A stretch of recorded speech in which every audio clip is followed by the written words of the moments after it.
here we are.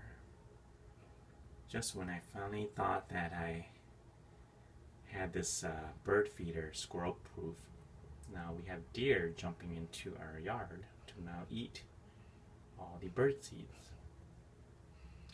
That bird feeder, the one to your left there, was full last night, and now it's empty. The deer basically ate everything out of there.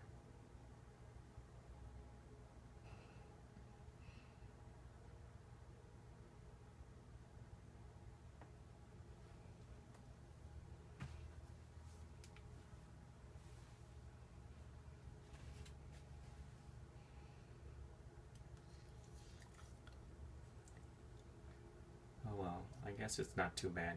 Kind of cool seeing some deer come in to jump through our fence to come eat the bird seeds.